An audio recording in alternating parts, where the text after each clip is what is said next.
This is a quick start. This will be a similar process in any 3D application to get a model into the application and then put a few lights in, export it with the goal to get it to Sketchfab. Here's a model. Depending upon which application, you might have to do file import.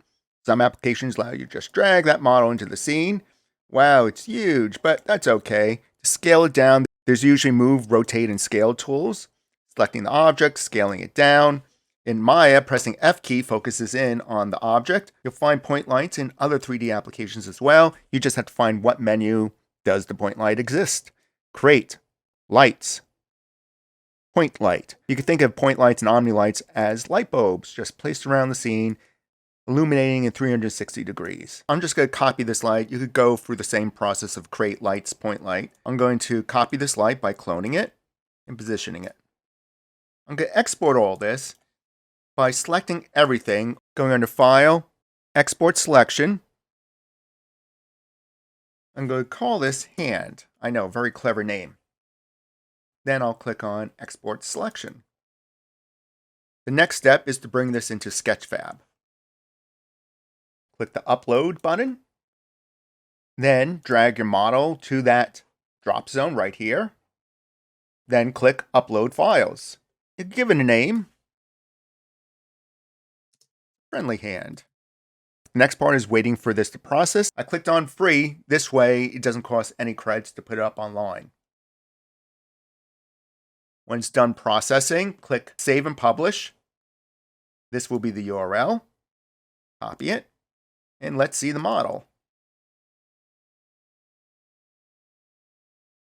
Here's the model. The reason why it's so lit up is because the scene is currently using Sketchfab's lights.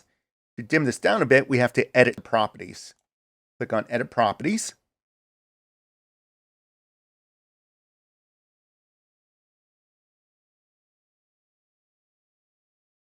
To turn off Sketchfab's lights, click on Edit 3D Settings.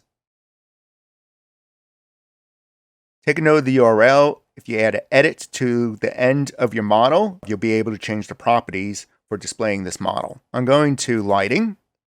These are the lights. You can turn on and off a shadow for the ground. I'm going to turn off the environment. After turning off the environment, going back to the main setting of the scene, clicking on Background, and you could pick a color, or just turn it off. I think I'm going to use this. Rotate around the scene. It's using my 3-point lights, going to the lighting setting. It's a little too intense. Let me choose this light. And that seems to be light number 3. And you can move it around. You could also decrease its intensity. Just save the settings. Go back to the main URL. Follow those steps to import your model into a 3D application. Add a few point lights into the scene, export as FBX, come to Sketchfab, upload it, and in Sketchfab, you could always edit the 3D settings to move around the lights, adjust fall off, adjust the lighting intensity and color, save it, and share the link. A few other notes, there's a full screen mode, theater mode, and even a VR mode. Hope you found this useful for creating objects to sketch from, and enjoy making some new art.